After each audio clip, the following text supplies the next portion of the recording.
안녕하십니까?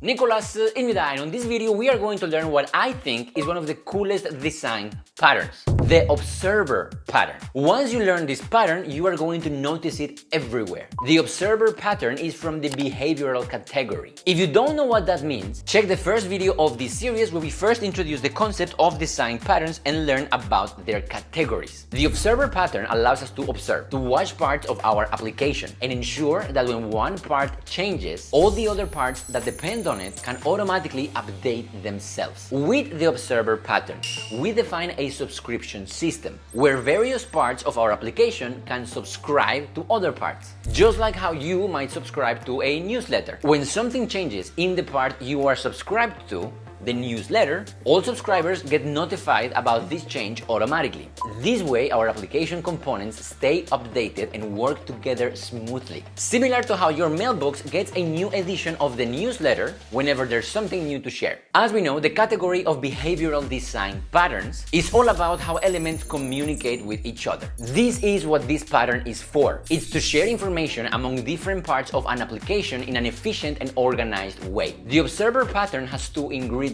subjects and observers. The subject is the class we are interested on, and the observers are the classes that are watching the subject. The cool thing about this pattern is that many different unrelated classes can be observers. Let's imagine a music festival. In our festival, we have a band, the subject, and we also have many observers: the fans, the security, the lights, and more. So, we are going to first create an interface that all observers, no matter how different they are going to implement. For an element to become observer, they need to have a method called notify that will receive an event argument of string type. So all our observers will implement it, but they will all behave in a different way. The fan will receive the event. If the event is start, they will say yay. If the event is end, they will say thanks, bye. The security also receives the event. If the event is start, they will close the door. When the event is end, they will open the door. The lights also receive the event. They only care about the play song event. When they receive this event, they will shine. As you can see, they are all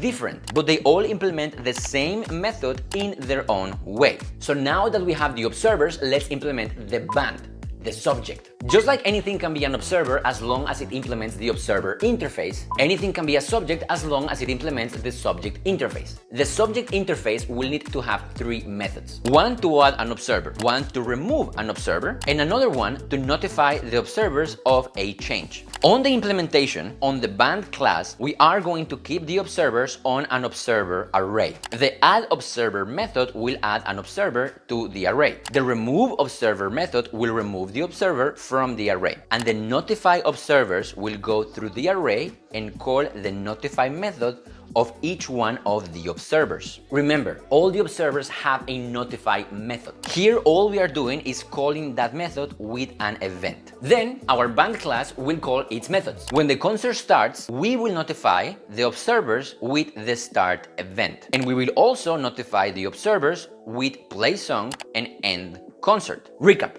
All we are doing is creating observer classes. These classes have a notify method. Then we are creating a subject class and we are giving all the observers to it. The subject class will then call the notify method of each one of the observers. To run this code, we first create the observers. We initialize the band and we add the observers to the band. Then when the concert starts, when the song is playing, or when the concert ends, all our observers will get notified. How cool is this? We now have a system where a band and its fans, security, and lights are all able to do their own thing separately, but they remain in sync through the subscribe and notify mechanism. That's why the observer pattern is so cool. The parts of our system can now share information in a clean and flexible way. Maybe I'm a nerd, but I find this so cool. That's it for this video. If you found it helpful, please click the like and subscribe button. This is the third video I make on design patterns. If you would like me to keep going, then write it down on the comments below. Or maybe we can change topics and talk about data structures and algorithms for a bit. You tell me.